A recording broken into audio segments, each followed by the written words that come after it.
Hey everyone, Andrew here, and it's time for another Fighting the Hate. I wanted to do a Christmas movie because it's, December and all that. Most of the big name Christmas films I either just don't particularly like or I just never really got into. Things like A Christmas Story and National Lampoon's Christmas Vacation. But there are a few that I actually truly do love. And I went through a list of like the worst rated of all time Christmas films. And a lot of those I kind of agree with. I'm not going to defend Christmas with the Cranks, or Surviving Christmas, or Santa and the Ice Cream Bunny, or anything of that nature. But there were two that popped up that I honestly felt got way more hate than they deserve. And I figured I'd defend them. And they both happen to be from the same series, so I'll get to talk about both of them a little bit. And that, of course, is the series of How the Grinch Stole Christmas by Dr. Seuss. Now, the first film, of course, is that 1960s animation, which is absolutely perfect and beautiful, and there's nothing wrong with it in any way whatsoever. But then you have the Jim Carrey live-action version. I have always defended that film since it came out. I liked that film immediately. I thought it was a really good interpretation of it. I was mad that I had to wait a whole year to get the DVD. Like, they would not sell it before Christmas because they didn't think it would sell well. And I loved it. I think it's a great film. It adds some more to the character. It gives a lot of depth. It has some stupid moments, and it has some flaws. But overall, I think it's a really fun, enjoyable film. And once you know how hard it was for Jim Carrey to be in that makeup and to do that performance, I think you can respect it a lot more because he put a lot of effort into giving us that performance. I honestly was originally going to review this one for this. However, the opinion on this film has dramatically changed in the last few years. I've come across it on a few of like the best Christmas films of all time list.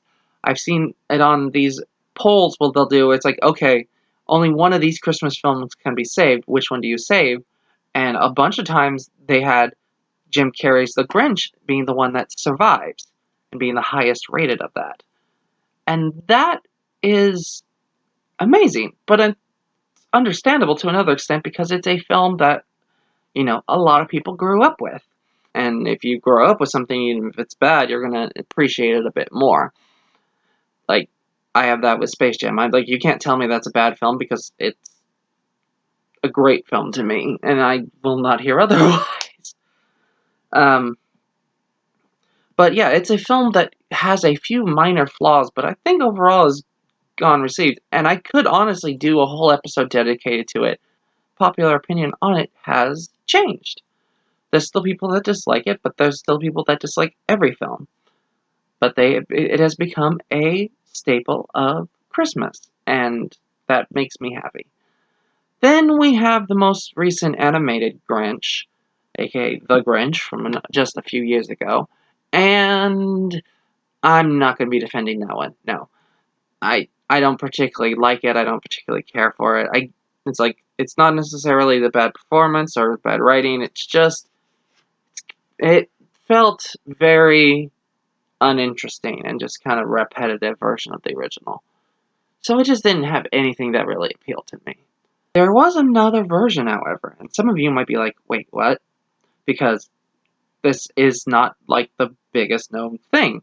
And it's not even that old. This literally came out last year in 2020. And it was part of a thing that NBC and Fox have been doing. Well, they'll take stage musicals and show them on TV as a special and have it be live. So today I will be defending and talking about Dr. Seuss' The Grinch Musical Live.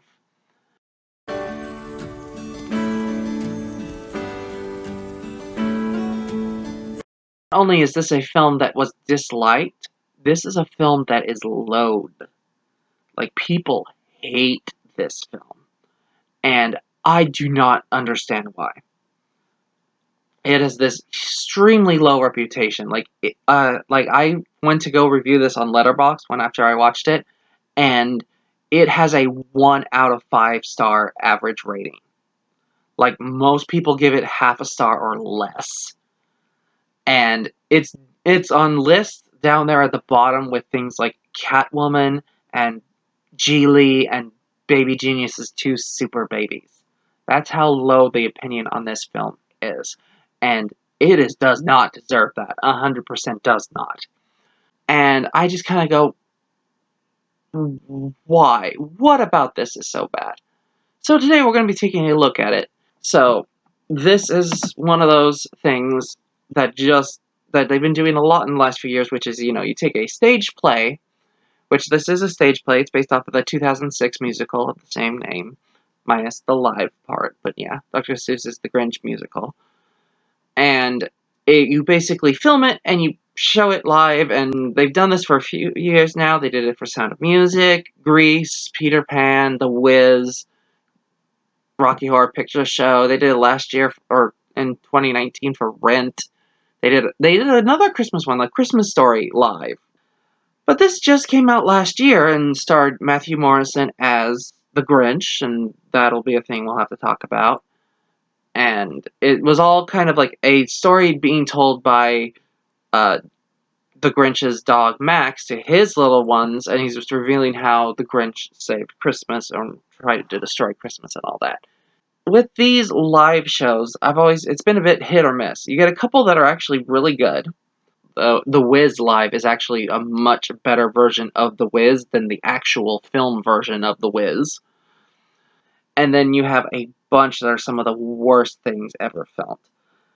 And I will say that the Grinch musical live is one of the better ones. I think they did a very good job. So, let's go over the plot a little bit, and then we'll break down what people say about it and why they're wrong. I shouldn't have to explain the plot of The Grinch too much to you. Everyone should know this plot by now. It's pretty simple. You have the people of Whoville, who are the Whos, and they love Christmas a lot. Their neighbor to the north is the Grinch, and he does not like Christmas at all. He thinks it's all materialism and them just wanting things, and he hates the noise that comes with Christmas because everyone gets drums and horns and loud toys, and he doesn't like dealing with the noise of that. So he decides, oh, I'm going to dress up as Santa Claus, I'm going to go steal all the presents. He succeeds in doing that, takes them all up to the top of the mountain, is about to push them off the cliff, but decides to wait. He wants to hear the cries of the Whoville people, and instead of crying, he hears singing. And it's like Christmas happened even without all of the toys and out all the stuff. And Grinch realizes that Christmas isn't something that you buy from a store, it's something more. And his small, dark heart grows 3 sizes, and he returns all the toys back down into Whoville and asks for forgiveness, and they forgive him, and not only that, they make him the head of the party at the roast beef, serving it for everyone around them. And it's a really happy, really simple story. There's a reason the original animation is only 30 minutes long. Now, the musical version, this version does it, follows that story pretty well. It adds in elements that were added from the Jim Carrey live-action version, but for the most part, it follows the exact same beats and follows the story pretty well. There's not too much in that is like the reason people hate this. It's not because it didn't do the Grinch. It's because of a number of things. But the number one reason people do not like this musical is because Matthew Morrison plays the Grinch. A creature, I'm not sure what he is exactly, that is a little different and kind of an outcast from the people of Whoville. There's a which are not human as well, but they're called Whos. And I don't know what Matthew Morrison did to get the level of hate that I've been seeing towards this film. No, I legitimately Googled, what did Matthew Morrison do? I went and looked. The best that I could find answer-wise is that he played the teacher on Glee, and that teacher did a lot of things that were actually kind of bad. His character did these things. Not the actor. The character did these things. And then that also Matthew Morrison has a hateable, even punchable kind of face to him. And that has led people to hate Matthew Morrison. And so him starring as the Grinch means they hate this version of the Grinch. I'm sorry, that's completely stupid. I'm the first person to admit we all have actors that we hate based off how they look or how they act or the things that they do. I cannot stand Seth Rogen. I think he is a terrible actor. He is not funny, and he is not fun to look at. That said, I've watched a lot of Seth Rogen films. I've enjoyed some of them. I've enjoyed him in some of them. I still don't like that person as an actor, but I do not let the fact that he's in it drag that film down. So even though I hate him, I can still watch his film and try my best to judge it fairly. It's always going to be a bit harder to be likable because I already hate him, but I'm always willing to give him a chance to prove me wrong. And he has done that. He is very good in Knocked Up. He is pretty good in Pineapple Express. And there's a lot of other things that he's done that I thought were pretty good. But that does not change the fact that I hate Seth Rogen, and I'm always hesitant to watch anything that he's in. And I can see that being someone's reaction to Matthew Morrison doing that. That said, if you hate him so much, you didn't have to watch it. And also, I don't think you were being fair to him with this, because he hasn't done anything. He played a character that did questionable things. Oh, goodness. Like, you don't do that to the guy that played Dexter and go up going, I hate you because you're a mass murderer. It was a character. Someone else wrote those things for him. Someone else decided those things about his character. It wasn't the person himself. There are actual celebrities who do actual horrible things that deserve this hate way more. Like, we have pedophiles. We have sexual abusers. We have rapists. We have assaulters that get by and have next to no repercussions other than having to apologize a few times. Chris Brown had freaking #1 hits after, multiple times beating his girlfriend. And we still let him have a #1 hit song. And yet you bash this film because Matthew Morrison played a questionable character and has a punchable face. Yeah, this is why people hate humans. Like, this is so dumb to hate this because Matthew Morrison is so disliked. Like, I was flipping through reviews, and every single review has like, oh, Matthew Morrison is terrible in this. Like, no, he's not. Okay? He does a decent performance. One of the reviews I read said, like, Matthew Morrison tried to make the Grinch sexy. Shame on you, the Grinch was sexy before because he didn't try. Like, I'm sorry, are you bashing Matthew Morrison in this because he put in some effort to try to make the character more interesting? Or to add a little bit of something to this character and make his performance stand out a little bit from, Jim Carrey's performance, or either of the voice acting performances, all of which are really strong and hard to overcome? I wouldn't want to play the Grinch after Jim Carrey played the Grinch. That's a really hard performance to follow up. And I think Matthew Morrison did a very good job.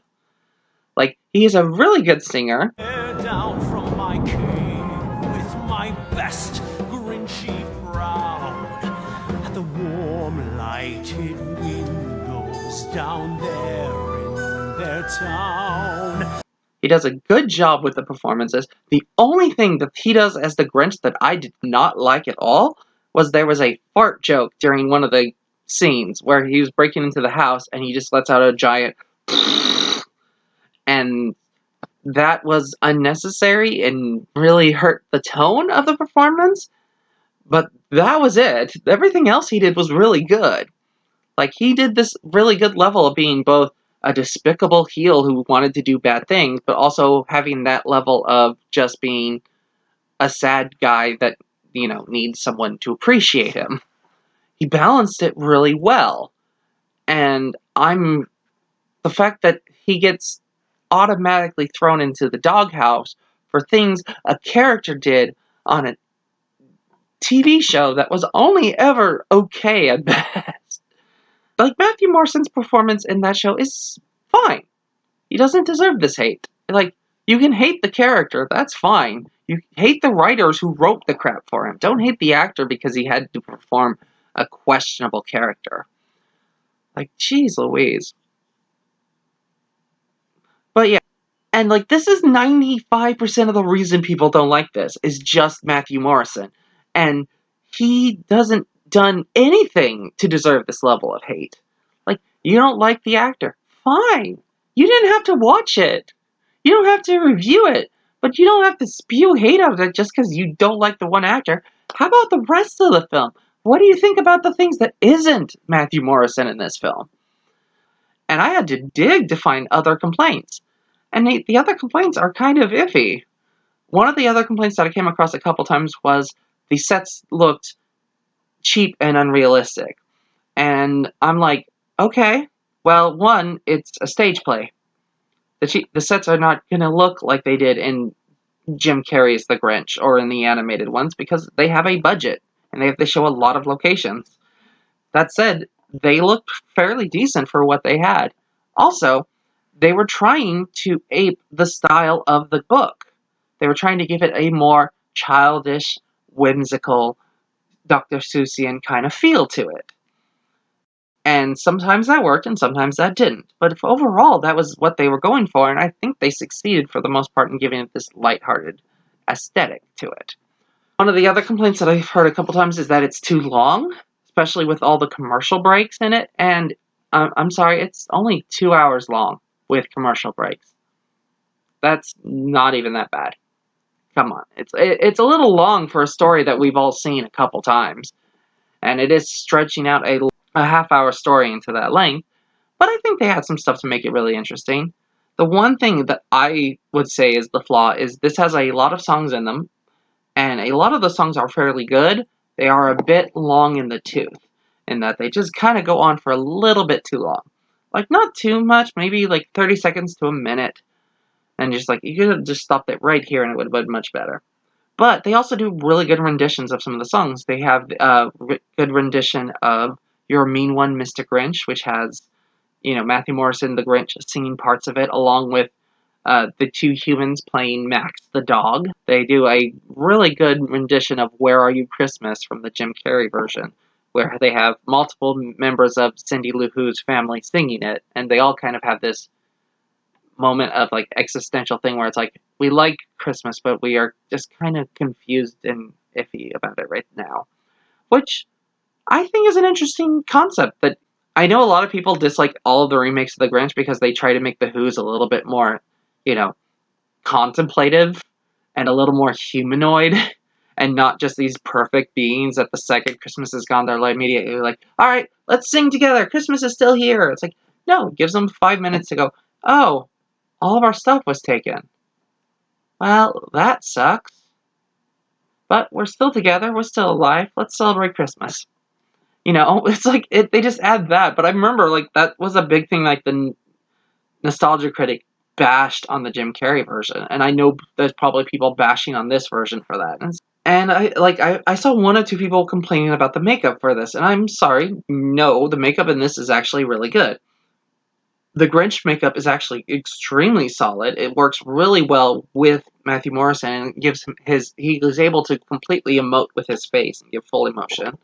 And I've seen some other makeups in some of these pictures of other versions of this play, and some of those are absolutely horrendous looking makeups on the Grinch. And then you have the Who's, who all have a really good look to them. They all have the little kind of button nose kind of thing going for them. They all have pink hair, cotton candy pink at that, and it actually looks really good and almost seems like that's their natural hair color, which is impressive. It didn't seem odd or off-putting at all. The only two I had a problem with were two of the extra side characters who looked like Oompa Loompas. And I don't know why they looked like Oompa Loompas, but they were the most dramatically distinct from everyone else with the exception of, the Grinch. But they were like, just didn't mesh with the Who, so it just felt like they were Oompa Loompas who snuck onto the set. This film is just loathed. Of all the things to loathe, why this? Because there are way worse things in the, let's do blank but live musicals section of these films. Like, there have been some really, truly terrible ones of this. We had, Peter Pan Live, where you had Christopher Walken, who couldn't sing and couldn't read the script and was just mumbling random stuff. They did a Christmas Story musical. Like, of all the things that don't need a musical, Christmas Story is one of them. And then, like, the one that comes to my mind of one of the worst ones was Rent, because it was a lie. It's like, it's Rent live. No, it wasn't.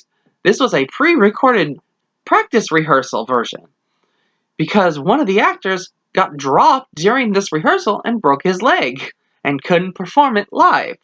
And instead of, having an understudy take him over like, an actual Broadway play would do, because the show must go on, they just decided, we're just going to air the dress rehearsal version. Which, great! So you have a bunch of the actors not giving any actual energy or life to their performances, because who cares? It's the dress rehearsal. And then but those are more liked than this is, and it's like, this is actually really good. I put this up there with, Hairspray and The Sound of Music Live. I think it's a really good production. Now, if you compare it to the other versions of The Grinch, no, it's not better than the original animation, and no, it's not better than the Jim Carrey version. I like this way more than the Benedict Cumberbatch animated version, but I can totally see someone doing that. That's it. This is a solid attempt at it. And you shouldn't be comparing it to those other films, because those films had budget. Those films were theatrically released. They were intended to, this, that, and the other. Except for the original animation, but that one is still, it's animation. It has advantages and things that it can do that you cannot do live action. For what we got, for what it could have been, for what it is, I think this is a really good interpretation of a musical version of The Grinch Who Stole Christmas. I think the songs work, I think the acting is good, I think the cast is solid, and I think that putting your hate aside from Matthew Morrison, you should still give this film the respect it deserves for everything else. Like, love him or hate him, Matthew Morrison did his best in this. And even if you hate him, everyone else also did that and deserves at least a little bit of respect.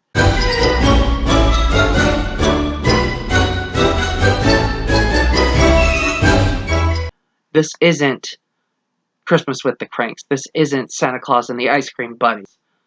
There's just so much good things going on in this. It's just amazing to me, the hate for it. Like, this as hated as much as stuff that never was meant to be released. Like, this is getting, on par rating-wise to things like Sleepaway Camp 4, which was never intended to be released, and it's just a collection of odd images that they never were able to put together into a full film. Like, this doesn't deserve a 1 out of 5. This is a solid 3.5 to a 4. And it's okay to be a solid 3.5 to a 4. It doesn't have to be a perfect version, because we have a perfect version. We have the original animated. We don't need these other versions, but they add little bits of seasoning. They add a little bit of flavor to it. They give you different choices. If I want the more hopeful, optimistic, lighthearted one, I'm going to watch the original. If I want something that delves into the character and gives a little bit more to the Who's and a little bit more depth, I'm going to go with the Jim Carrey version. If I want some fun music and some fun choreography and fun dancing, I'm going to watch this one. And if I'm desperate and need some weird Christmas fix, or I just really feel it deserves another try, I'll watch the Benedict Cumberbatch version. I don't know. I think this deserves a second look and a little bit more respect than it gets. But that's just my opinion. What do you all think? Do you like this musical? Do you hate this musical? Do you even know they made one of these? Did Matthew Morrison actually do something that deserves this level of hate? Let me know in the comments below. Happy watching, happy reading, and I'll see you all again soon. Bye!